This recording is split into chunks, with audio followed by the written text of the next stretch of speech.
আসসালামু আলাইকুম। এখানে দেখতে পাচ্ছেন রাস্তার মাঝখানে একটা বোতল পড়ে আছে। তো এই বোতলটা পড়ে থাকার কারণে অনেক গাড়ির চাকার নিচে এই বোতলটা পড়ছিল।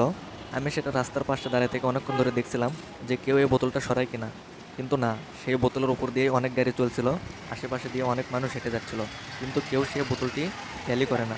আরে ভাই, এখানে রাস্তার মাঝখানে একটা বোতল পড়ে আছে, আমাদের কি উচিত নয় এই বোতলটা আমাদেরকে তুলে নিয়ে সাইডে ফেলে দেওয়া? কিন্তু আমরা তো সেদিকে খেয়ালই করি না। এটা হচ্ছে বগুড়া শহরের জজকোটার সামনের এলাকা। তো এখানে দেখতে পাচ্ছেন কত সুন্দর একটা পরিষ্কার জায়গায় বোতলটা পড়ে আছে। এই বোতলটা কিন্তু সবার চোখে বাজা উচিত, কিন্তু সবাই কিন্তু দেখেও না দেখার ভান করছে। কারণ এটা তো একটা ছোট লোকের মতো কাজ হবে। এখানে দেখতে পাচ্ছেন বোতলটা সে বারবার প্রতিটা গাড়ির চাকার নিচে পড়ছিল। এই বোতলের উপর দিয়ে গাড়ি বারবার চলছিল, আশেপাশে দিয়েও মানুষ হেঁটেই যাচ্ছিল, কিন্তু বোতলটাকে কেউ খেয়ালও করে না এবং সেদিকে কেউ লক্ষ্যও রাখে না। যার ফলে বোতলটা কিন্তু সেখানেই পড়ে থাকে। এই বোতলের কারণেই কিন্তু যে কোনো মোটরসাইকেল বা গাড়ি একটা দুর্ঘটনা ঘটতে পারে। এই বোতলের উপর উঠে কিন্তু গাড়ির চাকা পিছলে যেতে পারে। তো আমি দেখতে দেখতে কেউ যখন সরাইলো না, পরে আমি সেই বোতলটা নিয়ে রাস্তার পাশে ফেলে দিলাম। আমি চাইলে কিন্তু প্রথমে বোতলটা সরাতে পারতাম, কিন্তু না, আমি একটু দেখলাম যে কেউ সরায় কিনা। কিন্তু আমরা বাঙালি জাতি,